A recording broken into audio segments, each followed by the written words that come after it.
Shalom Bapak Ibu Saudara. Apa kabar? Apa kabar? Saudara, haleluya. Belum makan. Coba sekali lagi, haleluya. Wah, masih satu piring. 3 piring gitu saudara, amin. Tembok Yeriko itu rontoknya bukan karena dijebol, tapi karena sorak-sorai dari orang-orang benar Tuhan, amin. Sekali lagi sorakan haleluya. Tepuk tangan bagi Allah kita. Ya puji Tuhan, di tengah kita hadir Yuni ya. Siapa namanya? Titin, kok Yuni, keliru saya ini. Titin dan suaminya dari Belanda ya, from Holland. Amsterdam or Holland? Oh, South Holland, South. Oh, di selatannya ya, selatannya. Yang tadi yang ngerti bahasa yang Arnold nyanyi ya, cuman Mr. What's your name? Richard, ya. Wow. Welcome to Malang, welcome to our service. We worship together for Jesus Christ. Amen. Ya. Terima kasih. Puji Tuhan, luar biasa ya. Luar biasa. Karena mereka akan menikah tanggal 14 Juni. 10 Juni. 10 Juni. Dan saya harus membutuhkan penterjemah supaya Mr. Richard bisa mengerti. Ya. Dan saya harap Titin bisa terjemahkan ya. Bisa ya. Ya, bahasa Madura. Luar biasa. Oke. Ya. I hope you understand what I mean, what I say ya. Okay? And Holy Spirit help you to understand.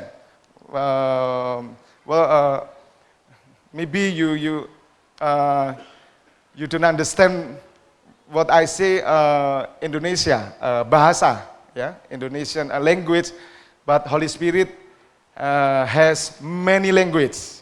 So Holy Spirit can give you understand ya, to receive the word of God. Amen. Yes. Ya cuma ikut tok sing iso aku saudara. Iku tak apalno kok. Enggak saudara. Ya. Saya biasa kemarin 25 tahun saya di Amerika saudara. Ya. Di Amerika itu Amerika ember ikan maksudnya saudara. Puji Tuhan, tepuk tangan dulu buat Allah kita supaya kita semangat. Ya.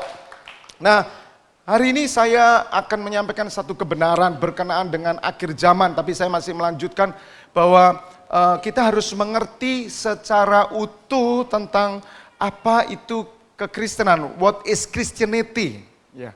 Apa saudara? Kekristenan tidak bisa dilihat dari satu sudut pandang saja saudara. Tapi mari kita melihat dengan kacamata yaitu melalui firman Allah yang ditulis oleh Roh Kudus melalui para murid-muridnya. Ya, maka ketika Bapak Ibu belajar tentang kebenaran firman Tuhan tidak boleh lepas dari dasar tulisan para rasul-rasul Yesus. Dan itu ada di Alkitab. Kita tidak bisa membuat sebuah pemahaman itu yang menurut saya, tidak bisa Bapak Ibu Saudara. Tapi kita harus membuat sebuah pemahaman yang konkret, yang lengkap, ya, yang tidak terpotong-potong, yang juga belum mencapai kesempurnaan. Tapi kita menuju kepada kesempurnaan, karena untuk itulah kita dipanggil Bapak Ibu Saudara. Kecuali Bapak Ibu Saudara ketika dipanggil oleh Tuhan, Bapak Ibu Saudara ada di ruang ICU. Dan Bapak Ibu Saudara akan meninggalkan dunia ini selama-lamanya dan menerima Yesus dibaptis dan setelah itu pergi ke surga bersama dengan Tuhan Yesus. Maka kita mungkin tidak memerlukan tuntunan-tuntunan Alkitab ini Bapak Ibu Saudara. Tapi bagi Bapak Ibu Saudara yang dipanggil dan masih diberi tugas, diberi kehidupan oleh Tuhan, ada satu pemahaman yang Bapak Ibu Saudara terus untuk mengerti. Maka itu firman Tuhan berkata, renungkan firman-Ku siang dan malam. Ya. Jangan kamu bergaul dengan orang-orang yang pencemooh. Jangan kamu bergaul dengan orang-orang yang salah, orang-orang yang tidak benar.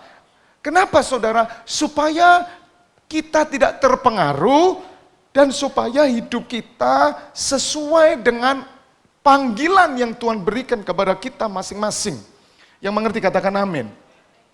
Maka pada pagi hari ini saya ingin memperlengkapkan apa yang dikatakan Rasul Petrus. Minggu depan saya akan menyampaikan kebenaran-kebenaran yang ada di surat Wahyu. Bapak Ibu menerjemahkan surat Wahyu, menafsirkan surat Wahyu, sampai hari ini banyak tafsiran dalam surat Wahyu.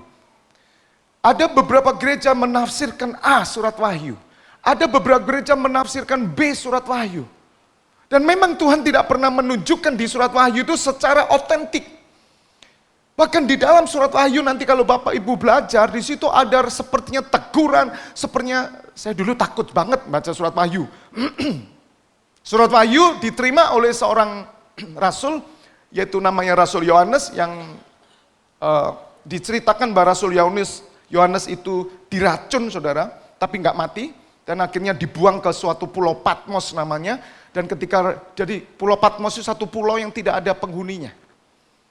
Jadi memang sengaja disingkirkan di sana, dan murid yang dikasih oleh Tuhan itu Yohanes, saudara. Bukan berarti Tuhan tidak mengasihi murid yang lain, ya saudara. Ada 12 murid, tapi murid yang paling dekat dengan Tuhan itu Yohanes. Dan Yohanes inilah yang mendapat penglihatan di Pulau Patmos, satu penglihatan surat Wahyu, dan Tuhan Yesus berbicara kepada 7 gereja. Minggu depan saya akan jelaskan tentang akhir zaman, supaya kita tahu semua. Dan pagi hari ini saya ingin menunjukkan bagaimana pesan Rasul Petrus kepada kita semua. Supaya apa yang disampaikan Tuhan, apa yang diberikan oleh Tuhan kepada rasul-rasulnya 2014 tahun yang lalu, Roh Kudus menulis melalui rasul-rasulnya. Roh Kudus itu Roh Yesus berbicara.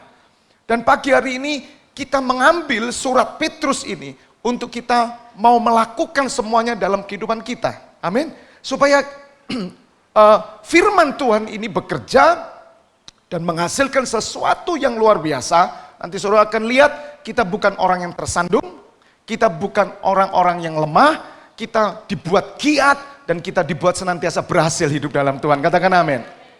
Yes, nanti saya jelaskan. Jadi ada 4 hal, kalau saudara mau melakukan ini, saudara dapat itu. Karena fakta membuktikan, survei membuktikan, bahwa tidak semua orang Kristen mengalami keberhasilan dalam pengenalan akan Tuhan. Tidak semua. Ya. Kenapa? Karena mereka menghambat pengenalan itu.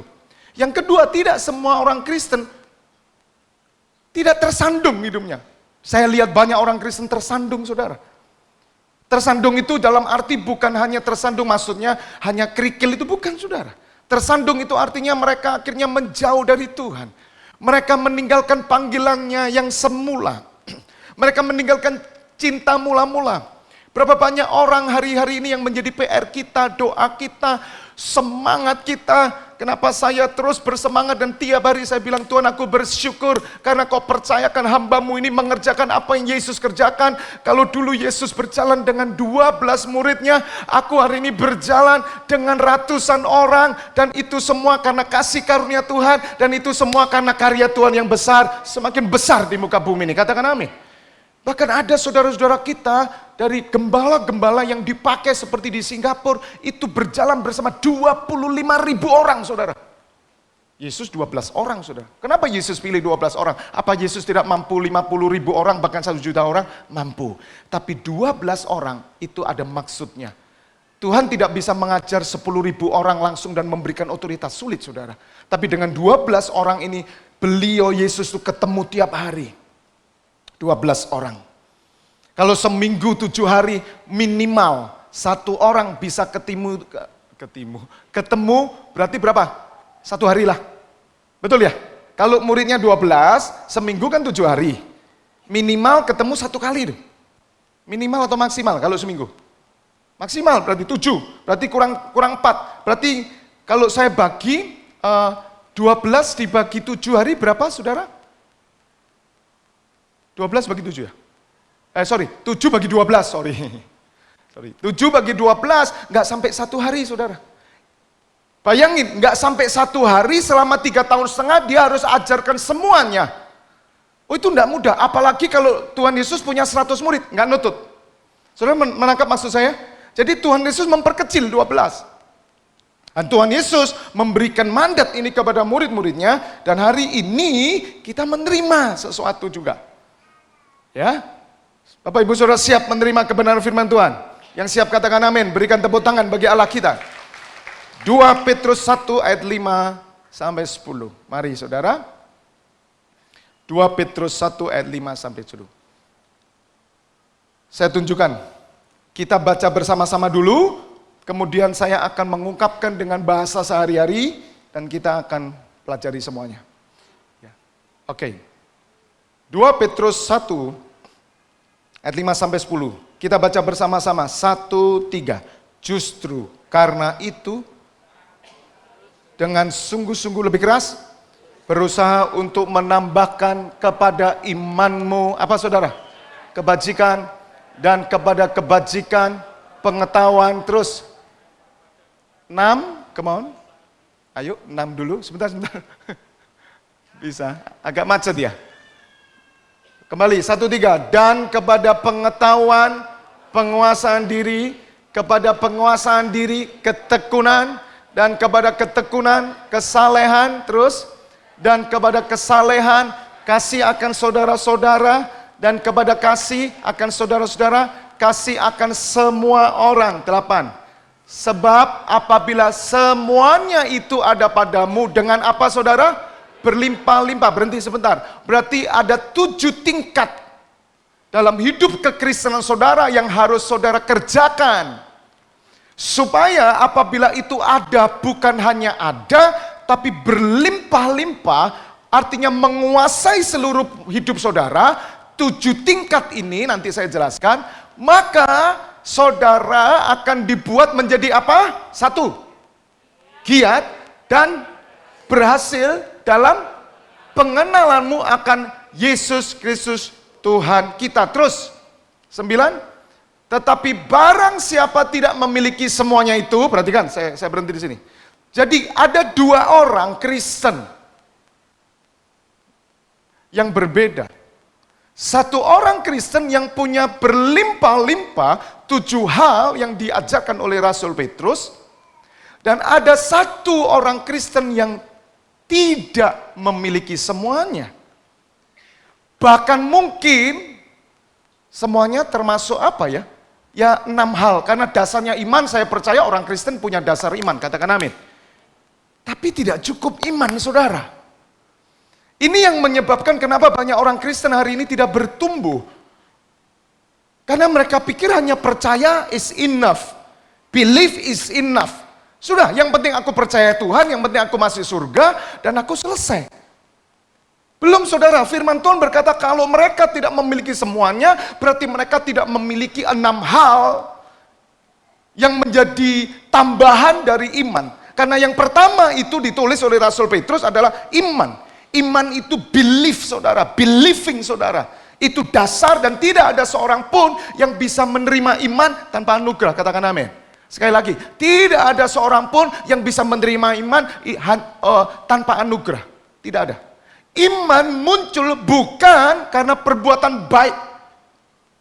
Iman muncul bukan karena saudara amal yang baik, bukan. Iman saudara muncul bukan karena saudara orang yang layak menerima, bukan. Iman saudara muncul bukan karena saudara suka berdoa, bukan. Iman saudara muncul karena firman Allah, mendengar firman. Artinya iman itu muncul karena anugerah. Saudara terima. Dan pastikan pagi hari saudara sudah menerima iman. Iman apa Pak? Percaya bahwa Yesus adalah Tuhan. Siapa yang sudah menerima iman pagi hari ini? Angkat tangan. Sudah selesai semua. Titik. Tapi saya akan ngomong sekarang ada 6 hal ke depan yang saudara harus tambahkan. 1, Petrus bilang kebajikan. 2, tambahkan kebajikan dengan pengetahuan. Berarti yang kedua kebetulan. 3, tambahkan dengan apa? Penguasaan diri. 4, tambahkan dengan ketekunan. 5, tambahkan dengan kesalehan. 6, tambahkan dengan kasih. Berarti saya simpulkan. Ada orang yang punya 6 hal ini. Dia punya kebajikan. Saudara tahu kebajikan? Kebajikan itu sifat baik. Katakan bersama saya, sifat baik. Saudara, kalau orang ketemu orang sifatnya sudah jelek, angel saudara diperbaiki. Sekali lagi, Orang kalau sudah sifatnya jelek, sulit diperbaiki. Kecuali hanya oleh firman Tuhan. Hanya oleh darah Yesus. Dan orang itu mau berubah. Maka penting banget sifat baik ini. Dan sifat itu muncul dari sejak kecil. Kalau saudara lihat surat Amsal, anak-anak sejak kecil sudah ketahuan sifatnya. Dan saya mau katakan, tidak ada satupun di antara kita punya sifat yang baik. Sifat kita, keturunan Adam jelek semua.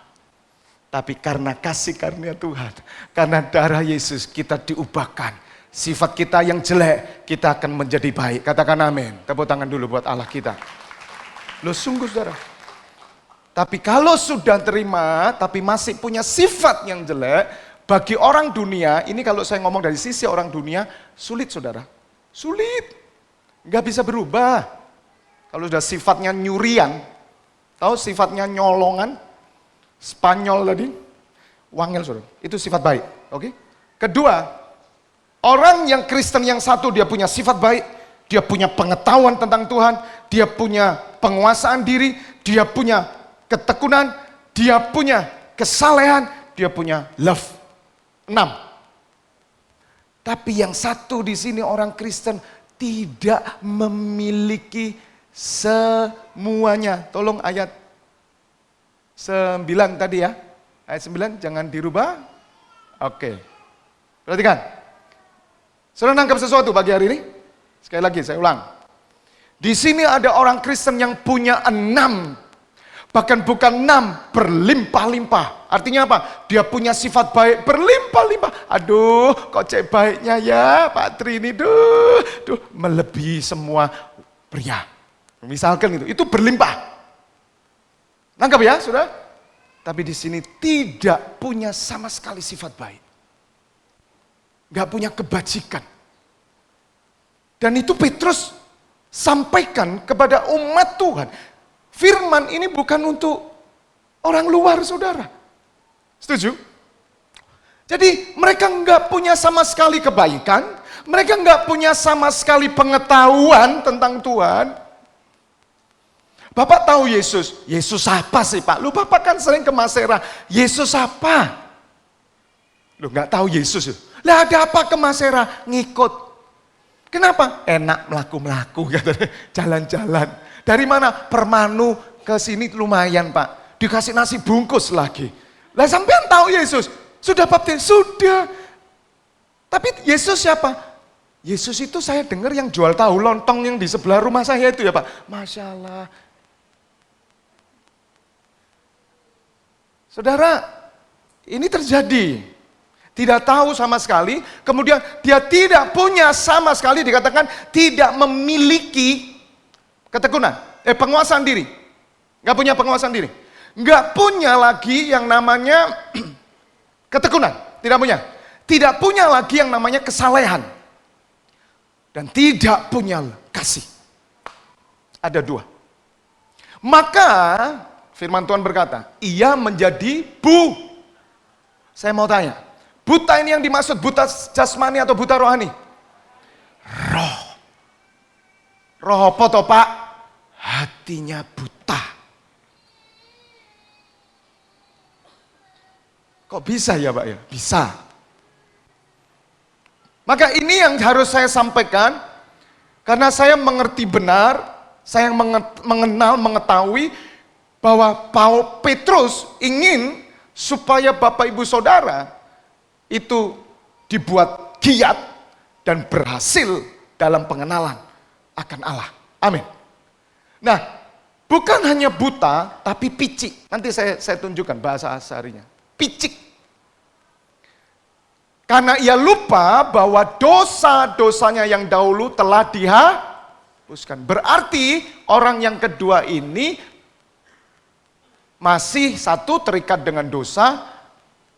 Yang kedua, orang ini masih hidup dalam ketakutan masa lalu, dosa-dosa masa lalu, dan dia merasa bahwa Yesus belum menyelesaikan semuanya bagi dia. Itu bisa terjadi. Jadi karena dia pikir dosa-dosanya yang dahulu, lupa kalau dosanya itu sudah dihapuskan. Ya. Dan ini bisa menghasilkan ternyata bagi orang-orang yang lupa tidak menghargai kasih karunia. Tidak menghargai salib Kristus. Dia datang ke gereja, dia tahu salib Kristus, dia tahu bahwa Yesus mati dan bangkit, tapi tidak untuk dirinya, hanya untuk orang lain. Sehingga dia belum mengerti bahwa sesungguhnya ketika dia menerima Yesus, dia sudah menerima keselamatan, dia sudah selesai di atas kayu salib, seluruh dosa-dosanya sudah dihapuskan, amin. Seluruh kutuk sudah ditanggung oleh Yesus, amin. Seluruh penderitaan bahkan maut sudah ditanggung Yesus di atas kayu salib, dan Tuhan Yesus berkata, sudah selesai. Nah, orang yang kedua ini lupa, katakan bersama saya, lupa. Lupa itu pernah ingat gak? Lu pernah tahu dia. Pertanyaan saya, kenapa lupa? Itu berarti ada selaput yang menutup mata hatinya untuk lupa. Dan ternyata banyak orang yang ke gereja, dia tidak menyadari anugerah Tuhan, dia tidak menyadari apa yang sudah Tuhan kerjakan dalam dirinya. Sehingga ketika dia dalam menjalani kehidupannya, walaupun dia KTP-nya Kristen, walaupun dia pakai kalung salib, walaupun dia terus berdoa, dia bilang, Pak tolong doakan saya. Tapi ternyata saudara, dia tidak mengakui keselamatan yang dari Tuhan itu dia peroleh. Itu yang pertama. Jadi dia lupa. Bisa juga dia sudah melayani saudara. Tapi bisa terjadi hal ini, dia buta picik, bisa terjadi. Nah, saya mau katakan, yang kedua ada orang yang tahu. Dia sudah tahu bahwa Yesus sudah mati di atas kayu salib, tapi dia menyia-nyiakan kasih karunia. Dia membiarkan apa yang Yesus kerjakan di atas kayu salib. Bahwa Yesus mati menderita itu bagi dirinya itu sesuatu yang biasa. Tidak berpengaruh sama sekali. Tapi pagi hari ini saya berdoa, karya Yesus di atas kayu salib itu bermakna besar dalam hidup kita. Makna yang besar apa saudara? Saudara menambahkan iman saudara dengan kebajikan, menambahkan dengan pengetahuan, menambahkan dengan penguasaan diri, menambahkan dengan ketekunan, menambahkan dengan kesalehan, dan menambahkan dengan kasih. Amin. Saya ingin menyampaikan dengan bahasa sehari-hari apa yang firman Tuhan katakan supaya Bapak Ibu Saudara lebih menangkap ya. Ini bahasa sehari-harinya. Oleh sebab itu, perhatikan, berusahalah sungguh-sungguh. Nah, supaya kalian tetap percaya kepada Kristus. Nah, Bapak Ibu boleh beli Alkitab atau cari di internet bahasa Indonesia sehari-hari. Ya. Karena mungkin pemahaman dalam bentuk bahasa Indonesia yang baku itu sebagian orang belum mengerti. Tadi dikatakan di ayat 1, tolong Yeni, ayat 5-nya dikatakan bahwa apa? Ayat 5-nya. Karena itu di sana dikatakan apa? Justru karena itu kamu harus dengan sungguh-sungguh berusaha. Dalam bahasa sehari, oleh sebab itu berusahalah sungguh-sungguh supaya kalian tetap percaya kepada Kristus. Kalau di sana katakan apa? Berusaha untuk menambahkan kepada imanmu. Itu, betul ya? Berarti di terjemahan gini, Bapak Ibu Saudara harus berusaha sungguh-sungguh supaya tetap percaya kepada Kristus. Tetap. Apapun yang terjadi, tetap percaya pada Kristus. Betul? Dan percayamu itu, nah ini bahasa sehari, ditunjang oleh hidup yang baik. Itu sifat baik. Itu yang namanya kebajikan. Bapak Ibu, kita sudah punya iman. Kita sudah percaya. Dan Tuhan katakan tetap percaya nak. Dan percayamu itu, ini, ditunjang oleh hidup yang baik. Maka Bapak Ibu Saudara, hal yang pertama yang Bapak Ibu harus lakukan, pagi hari ini, mari tambahkan percaya kita.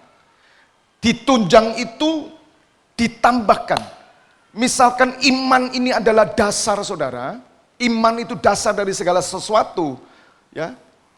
Dan bukti dari segala sesuatu yang tidak pernah kita lihat, ya, dasar ini iman itu.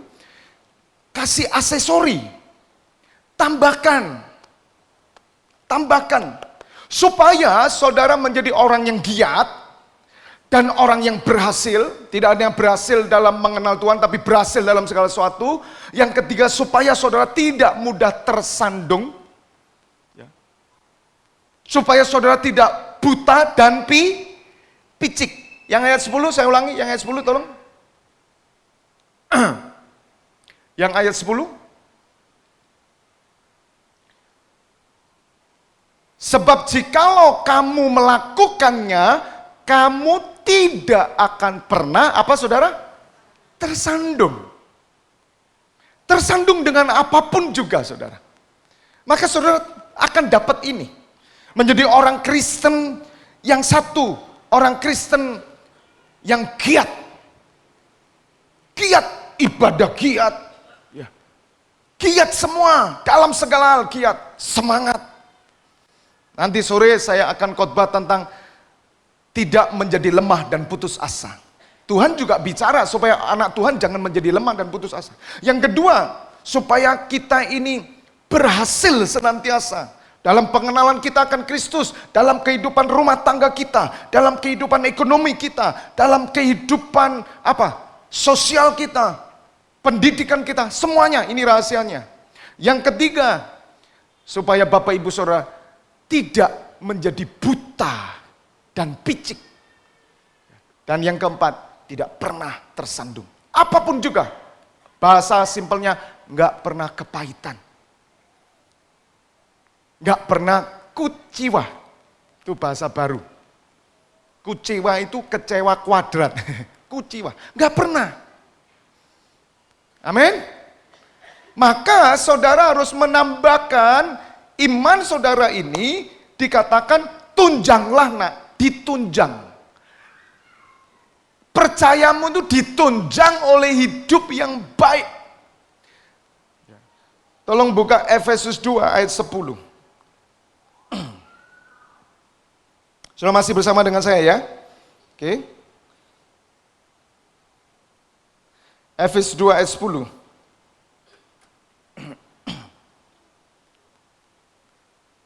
Karena kita ini buatan Allah diciptakan dalam Kristus Yesus untuk melakukan apa saudara? Sekali lagi lebih keras. Untuk melakukan apa saudara? Pekerjaan baik. Ya. Yang dipersiapkan Allah sebelumnya, Ia mau supaya kita hidup di dalamnya. Dalam bahasa sehari-hari dikatakan kita ini adalah ciptaan Allah, ciptaan baru. Dan melalui Kristus Yesus, Allah membentuk kita supaya kita melakukan hal-hal yang baik yang sudah dipersiapkannya untuk kita. Jadi Bapak Ibu Saudara, bagi orang yang pertama kali dibaptis, kita bersyukur kemarin minggu ada baptisan Mbak Sauda. Ya, tepuk tangan. Mbak Sauda mana? Mbak Sauda. Nah, ya, ini baru coba berdiri. Nah, ini dari Permanu. Ya, betul ya. Tepuk tangan dulu bagi warga kerajaan Allah yang baru. Waktu saya kalau ke sana sukanya di belakang goreng pohong kuning saudara. Wah, Babe ini mana Babe? Babe nggak ikut?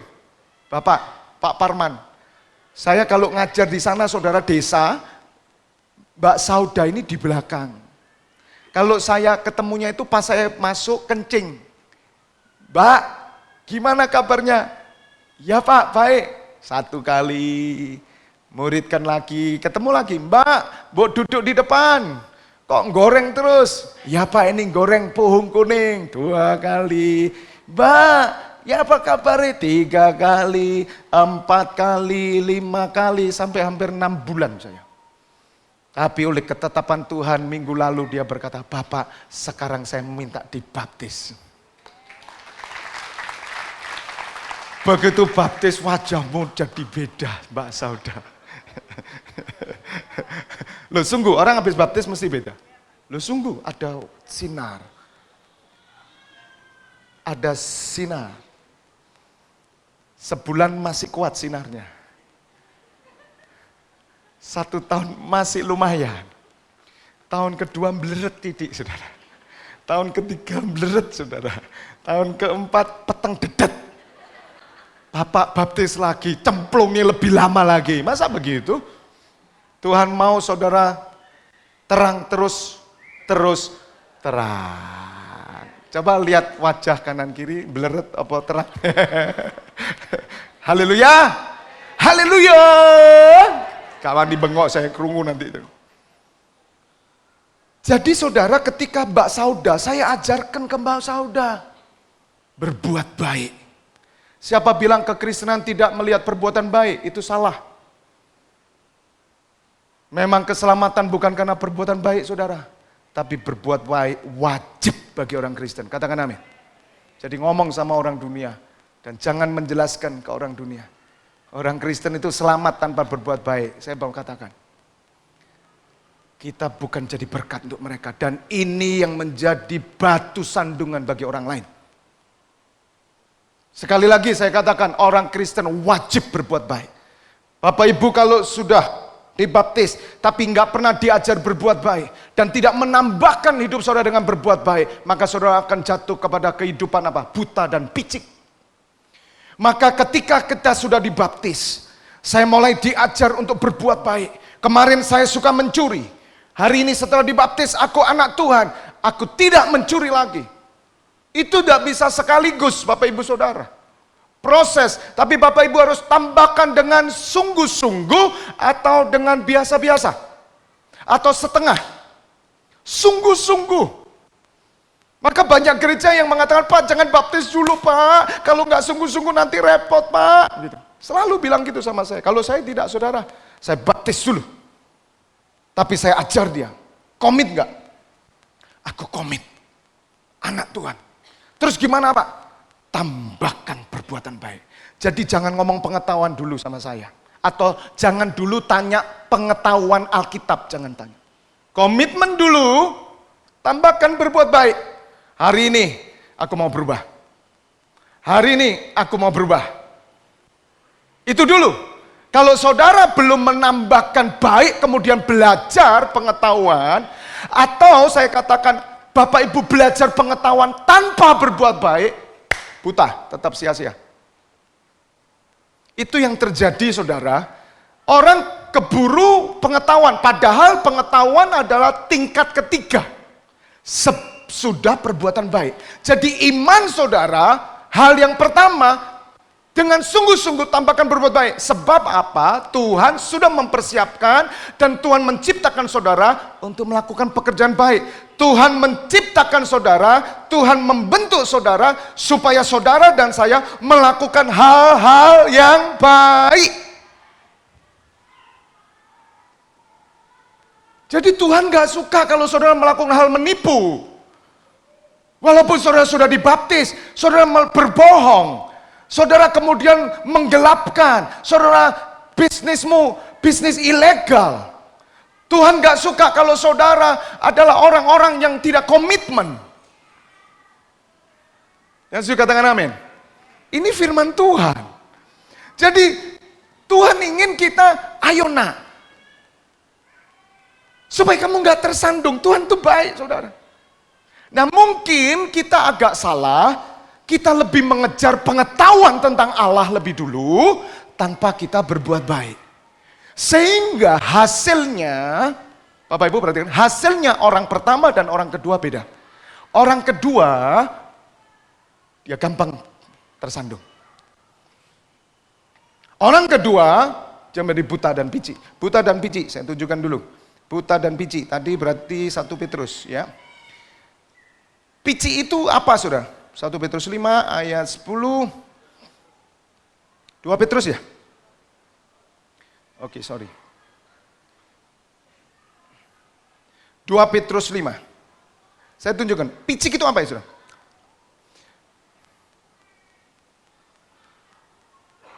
Kok 2 Petrus toh? 1 Petrus. 2 Petrus 1. Oh iya sih. Berarti saudara memang luar biasa. Tepuk tangan buat saudara ya. 2 Petrus 1 ayat 5 sampai 10.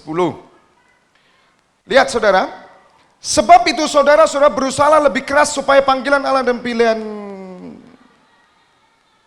ayat 9. Tetapi orang-orang yang tidak mempunyai sifat-sifat itu, jadi bahasa sehari-hari dikatakan kebajikan, pengetahuan, penguasaan diri, ketekunan, kesalehan, dan kasih itu dibahasakan sifat. Kalau dalam bahasa yang LAI, yang bahasa baku dikatakan barang siapa tidak memiliki semuanya. Nah semuanya itu ternyata semuanya itu adalah sifat-sifat. Tapi orang yang tidak mempunyai sifat-sifat itu pandangannya picik loh, sama saudara. Picik itu apa ya saudara? Picik itu apa saudara? Picik itu enggak gentleman, pandangannya picik, buta dan picik. Sudah buta, picik. Picik itu negative thinking. Picik itu pengecut. Picik itu orang yang nggak bertanggung jawab. Itu picik saudara. Dan nanti bisa dicek lebih lanjut di bahasa Indonesia apa itu picik. Jadi saya lanjutkan saudara, ketika saudara sudah dibaptis, maka jangan dulu naik kepada pengetahuan.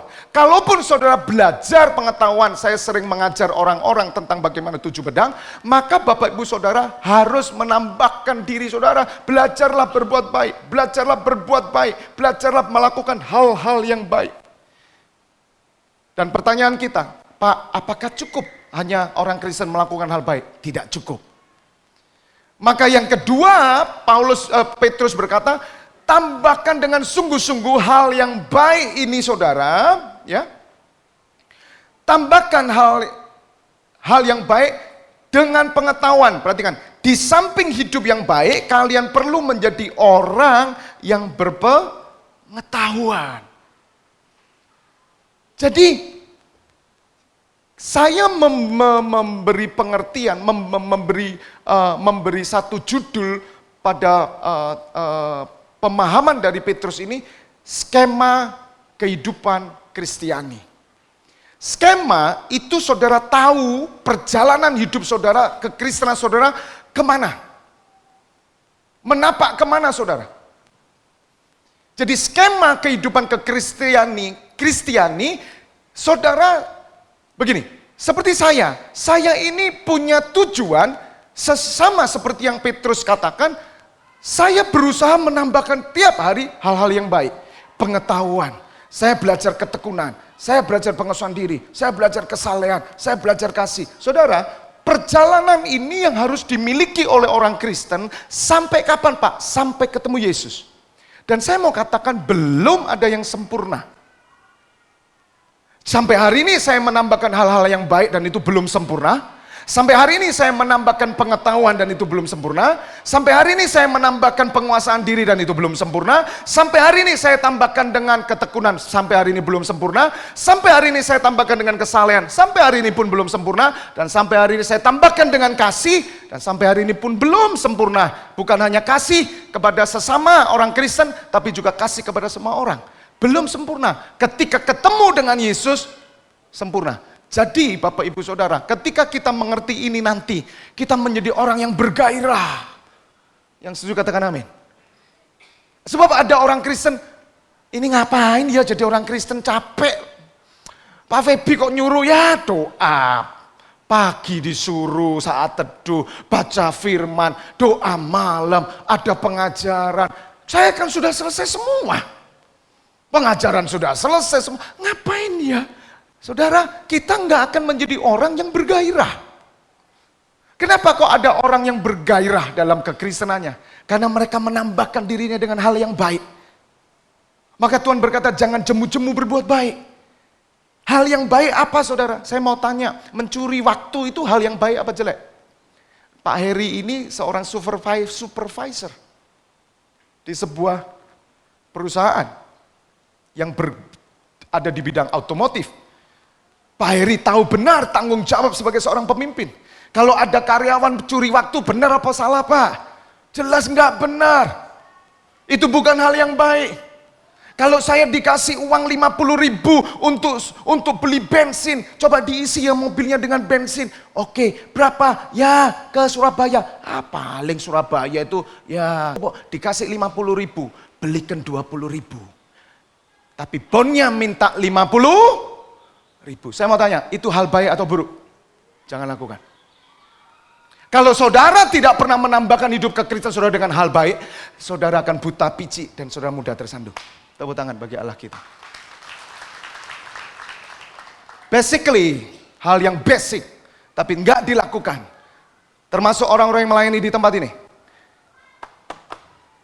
Saya bilang dengan teman-teman pelayanan, FLTF ini sangat terbuka pintu melayani. Saya bilang Niki, semua kasih pelayanan. Tapi satu sisi, saya berdoa bagi mereka. Sebab orang yang melayani Tuhan, tapi hidupnya enggak baik. Di tempat ini saudara, bukan menjadi semakin baik kalau dia tidak betul-betul bertobat. Dan itu tanggung jawab saya merasa, Tuhan aku ini salah berarti Tuhan. Tapi mereka itu kan kasihan, mereka itu pingin kasih sesuatu sama Tuhan. Ya tak kasih kesempatan melayani Tuhan. Tapi ternyata ketika dia melayani Tuhan, dia melakukan hal yang gak baik. Kenapa kok gak sembuh-sembuh? Harusnya belum boleh melayani. Makanya banyak gereja tidak boleh melayani. Tidak boleh pegang semua ini. Karena apa? Dia harus baik dulu. Satu, dia punya nama baik. Dua, dia punya istri. Satu, jelas nggak mungkin dua ya Pak ya. Tiga, dia orang-orang yang bukan pemabuk. Ada semua syaratnya. Tapi Pak Febi, FLTF itu sangat baik, murah hati. Murah hati. Saya memberi kesempatan. Dan ini saudara, saya berharap saudara mengerti. Mengerti. Ya. Maka saya lanjutkan sedikit saudara. Ketika saudara sudah mempunyai iman, tambahkan saudara dengan hal yang baik. Ternyata rahasia ketika saudara menambahkan hal yang baik, Anda semakin bergairah dengan Tuhan. Diajak teman saudara berbuat yang tidak baik, saudara bilang sorry. Dan itu pertama kali saya lakukan. Ketika saya bertobat, saya menerima Yesus. Dulu kita, ya gimana ya, kalau saya bilang, kalau ada anak-anak, ya mudah-mudahan tidak ngerti, ada yang lihat film-film yang biru semua itu, saudara, ya, yang ngerti tertawa, berarti Anda pernah lihat juga, sama dengan saya, no problem, itu kita dulu, dan kita memang suka semua itu, ya. Ika ngerti ya film biru? Saya tahu Black Campaign Pak, tahu Black Campaign? Kampanye gelap Pak, kayak hari-hari ini saudara. Ketika saya pertama kali memberi diri dibaptis, langsung muncul orang-orang yang datang ke saya. Feb, film terbaru. Langsung muncul. Apa yang saya lakukan? Saya kan gak bisa ngomong gini, sorry Rek, aku baru bertobat Rek. Saya minta hikmat Tuhan. Jelas dikasihkan segini sudah. Kaset, gak usah beli, terbaru. Saya bilang begini, gini loh, sorry ya, saya ini ketemu dengan banyak wanita, karena saya ini salon. Saya nggak mau pikiran saya ngeras, jadi saya tolak. Saya minta hikmat untuk jawab begitu. Ternyata minggu depannya dia baru tahu, saya ki Fabianus itu baru bertobat, beda loh sekarang ya. Dia menolak loh, amin, amin. Tapi bisa juga saya terima, dan saya tetap suka. It's okay kalau pertama, tapi hari kedua, minggu kedua, bulan kedua, tahun kedua, saudara harus menambahkan yang baik. Kalau tidak, saudara tidak pernah bisa lepas dari itu. Yang ngerti katakan amin. Saya mungkin berhenti di sini aja ya. Saya nggak bisa tambahkan lagi karena saya harus ngomong baik supaya saudara tahu, dan apa yang saya sampaikan ini bukan dongeng saudara, tapi ini real. Ketika saya pertama bertobat, saya pertama menolak hal itu. Saya belajar menambahkan iman saya dengan hal yang baik, ditunjang dengan hal yang baik. Saya semangat. Belum selesai perpajakan. Saya bisnismen. Saya tambahkan, saya tahu saya kalau bayar pajak saudara tak entit-entit. Tak tipu. Saya nggak bayar pajak penuh loh saudara. Saya panggil teman saya, teman sekolah saya. Dia cum laude akuntansi, cum laude perpajakan, cum laude. Ketika dia tahu, hey Feb, ya saya cerita pertobatan. Wow, terus apa yang saya lakukan? Hari ini aku mau berbuat yang baik. Dulu pajak itu kalau 1 tahun aku tipu. Bagaimana caranya aku bisa memberi yang terbaik supaya tidak melanggar. Dia bilang gini, waduh Feb, lah kalau orang kayak kamu semua penjara sepi Feb. Oke, saya buatkan. Gak usah pakai catatan, normal saja. Apa yang kamu dapat hari itu, salon itu dapat berapa? 1 juta, catat 1 juta. Oh gitu, ya saya nggak ngerti soal pajak. Saya bilang, Pak, saya mau. Saudara, saya saksikan tentang Yesus. Tapi dia karena hubungan, dia anak Tuhan. Dia anak Tuhan. Tapi hari ini hancur hidup keluarganya. Hari ini dia dengan orang lain, dia hancur semuanya. Kenapa saudara? Hal yang baik ditinggalkan dalam hidupnya. Ada orang saudara, saya nggak cerita, hamba Tuhan, pendeta, tapi mencoba berbuat hal yang buruk. Bukan dosa besar kelihatannya, tapi tisani, tipu sana, tipu sini. Dia tidak akan mengalami hal yang baik. Dia mencoba untuk itu tadi. Dan ketika saya menambahkan yang baik ini saudara, kemudian saya datang dan saya bilang, mulai hari ini aku taat pajak. Kemudian saya bilang, reklame ini ukurannya 2 kali 1 meter. Nah saya biasanya bayar cuman setahun itu 20.000, murah. Sebab apa? Saya bilang main sama orang dalam. Hari itu saya bilang, Bapak saya mau bayar penuh.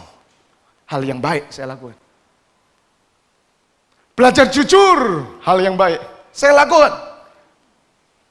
Dan itu yang membuat saudara kegairahan, membuat keberhasilan pengenalan akan Yesus. Dan itu 14 tahun yang lalu, saya ditertawai. Saya ditertawai sama Kristen. Bahkan ada orang Kristen bilang gini, Feb, kamu itu masih baru. Kamu belum ngerti. Ketika saya diperhadapkan 1 kali, saya harus mendapat berkat dari mertua saya. Ini mertua saya ada. Saya dipanggil papa mertua kamu ke Welingi. Ngapain? Papa kasih kamu rumah burung. Seneng gak saudara? Seneng gak? Ya saudara sulit jawab sebab bukan saudara yang dikasih. Coba kalau saudara, yes gitu. Rumah burung cilik sami ini saudara. Oh rumah burung kemprit kok. Ketika itu saya diberitahu, ini yang lama saudara. Saya berharap itu sudah berlalu ya. Dan hamba Tuhan ini juga sudah mengerti. Kamu kerjasama dengan penginjil. Wah senang saya. Penginjil, kerjasama sama penginjil aman. Berangkatlah saya ke Welingi sendirian naik mobil. Wah sukacita. Dan lagi berdoa, waktu itu saya suka puasa. Kalau sekarang saya tetap suka poso. Dulu puasa, sekarang poso. Nopo-nopo kerso. Sampai sana kita ketemu perjanjian. Tanda tangan Fabianus 50-50 hasilnya. Seneng, gak bondo apa-apa kok saya. Tapi yang saya tidak suka, di hadapan lurah dan camat, kami duduk berempat anak Tuhan. Lurah tanya begini, bagaimana soal pajak? Mau dimainkan atau penuh? Langsung diterobos sama dia. Main 70%. Saya ketenggengan gini so. Yang ngomong ini senior. Senior. Saya orang untup-untup baru lahir. Tapi saya diajar Roh Kudus, tambahkan hal yang baik. Saya bilang, maaf Pak, ini berapa harga rumahnya? 300 juta. Oke. Pajaknya berapa? 25%. Kasih 25% dari harga 300 juta. Oh enggak, 25% tetap. Tapi jangan 300 juga, 170. Oh malu saya saudara. Tapi sebelah saya mertua. Ya, sebelah saya teman. Depan penginjil. Saya tanya sama penginjil, ibu bayar per bulan enggak? Oh kami setia. Kenapa ibu bisa kasih per bulan, enggak berani kasih 20% untuk pemerintah? Saya bilang. Feb, kamu masih baru. Kita ini hidup di lingkungan dunia. Jangan terlalu fanatik. Langsung Bapak Ibu Saudara, saya bilang, hari ini saya putuskan, saya tidak mau kerjasama. Saya keluar. Mertua saya laki tanda tangan. Saya lepaskan, saudara. Saya belajar. Tapi hal itu membuat mertua saya mengerti kebenaran. Dan ternyata Tuhan, kalau kita melepaskan semuanya untuk Tuhan, ternyata Tuhan ganti. Ada satu rumah, ada tanah, ada gedung di dekat Ulingi sana. Dan mertua laki saya bilang, Feb, ini ada tempat harganya 250 juta di daerah ini. Luar biasa. Berarti saya bukan dapat separuh, tapi saya dapat 100%. Terus gimana Feb pajaknya? Kita bayar sama saya. Bayar. Berapa Pak? Harga 250 juta, pajaknya 20%, kasih. Penduduk nggak mau, berapa penduduk? Tutup. Tidak sampai setengah jam surat jadi. Yang kemarin itu sehari belum jadi. Kebenaran itu memudahkan semuanya.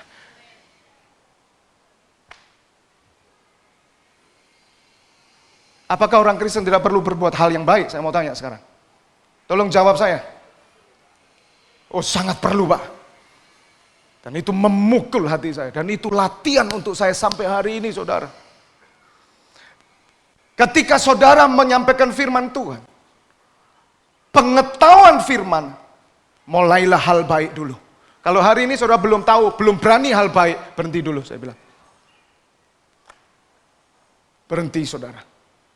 Berhenti untuk apa? Berhenti untuk mencari kebenaran terus. Kenapa? Karena justru membuat kita buta. Padahal kebenaran memerdekakan kita. Nah, di sini saya ditertawai semua orang Kristen. Saya pulang ke rumah itu sambil ada rasa bersalah, ada rasa takut gimana, saya sungkan sama mertua saya sungkan sama penginjil gimana. Tapi penginjil itu hari ini melihat dan ketemu saya. Pak Feby, iya Pak. Dan saya berdoa dia berubah. Kebenaran adalah kebenaran. Banyak orang Kristen tipu bon.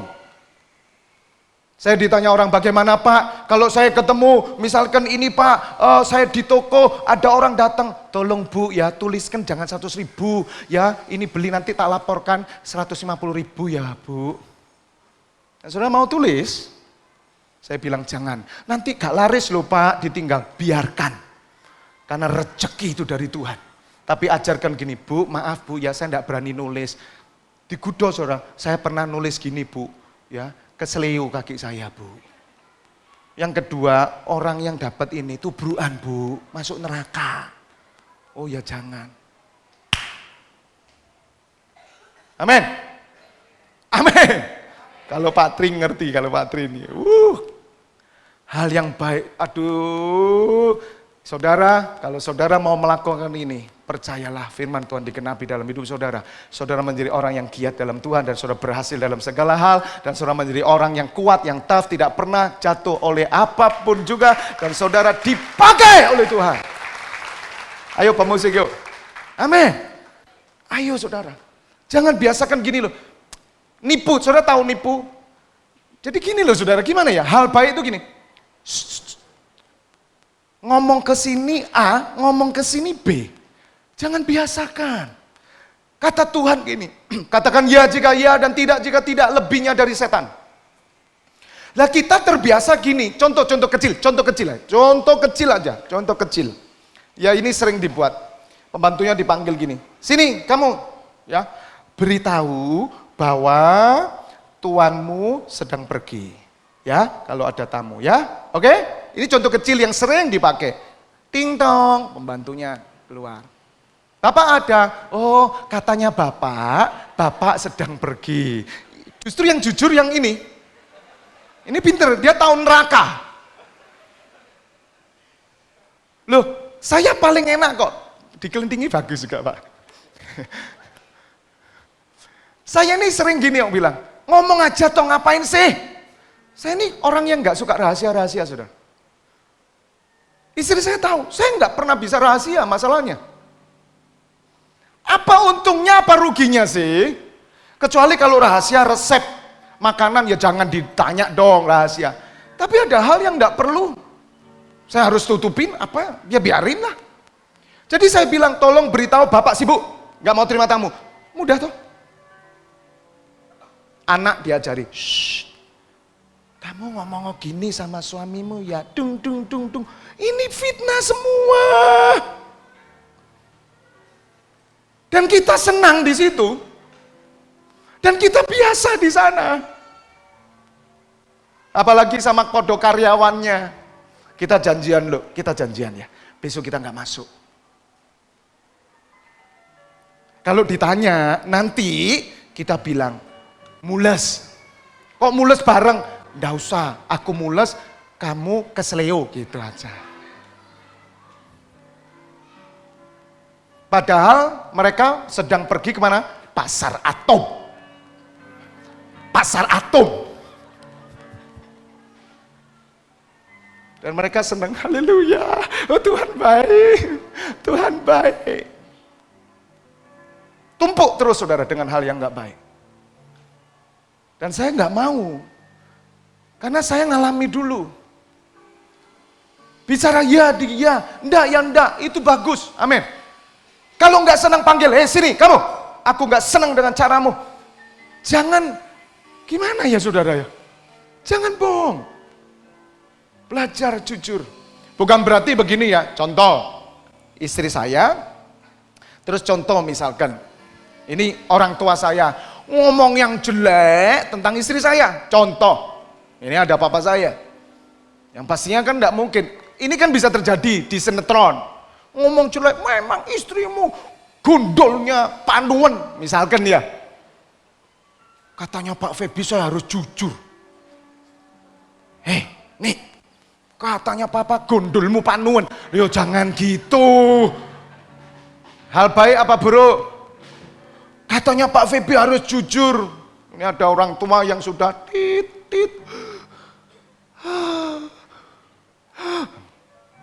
Anaknya yang satu kecelakaan. Mati. Harus jujur. Didatangi. Ma, anakmu nomor 4 mati. Ya apa? Ya jangan. Katanya Pak Feby, ya apa sih Pak, jadi Kristen kok repot. Sontoloyo, saya bilang gitu aja dah. Bingung saya. Ngerti saudara? Ya jangan. Mana di sini yang namanya Ibu Tri? Ini Mbak Parang gini sama pistol. Saya cari mana yang namanya Putri. Harus jujur. Seluruh jemaat kan belajar jujur. Itu gitu. Ditembak. Jangan. Anda nangkap sesuatu? Ya jangan gitu, ngerti ya? Kalau gini jujur. Tapi kalau nyimpen uang di kaos kaki nggak jujur. Pak, itu uang apa di kaos kaki? Uang apes. Maksudnya apes ketahuan lu. Banyak suami-suami nggak terbuka keuangannya. Kapan-kapan seminar keluarga. Bahkan pendeta-pendeta yang sama istrinya lo nggak berbuka keuangan. Keuangan nomor 1 keterbukaan. Anda nggak jujur dalam keuangan. Saya mau katakan Anda nggak jujur dalam segala hal. Itu yang terjadi ketika Petrus sampai ngomong, hei Ananias, kamu bohong, kenapa kamu simpen hasil tanah itu? Mati kamu, langsung mati. Lo gitu kok di keluarga mau main-main gitu? Saya aja lo nggak bawa dompet kok saudara. Ya memang dompet saya di situ. Kemana-mana itu loh saya nggak butuh uang saudara. Paling buat apa sih uang? Tapi ada suami-suami yang pinter simpan saudara. Jangan sampai istri saya tahu. Itu nanti kita seminar lain. Tapi itu hal yang baik. Siapa yang di sini ingin tambahkan iman saudara dengan hal yang baik? Saya undang bagi berdiri, tepuk tangan bagi Allah kita. Haleluya. Haleluya, haleluya, haleluya. Kita berdoa, kita berdoa. Wow. Wow. Waktu kita habis terlalu panjang.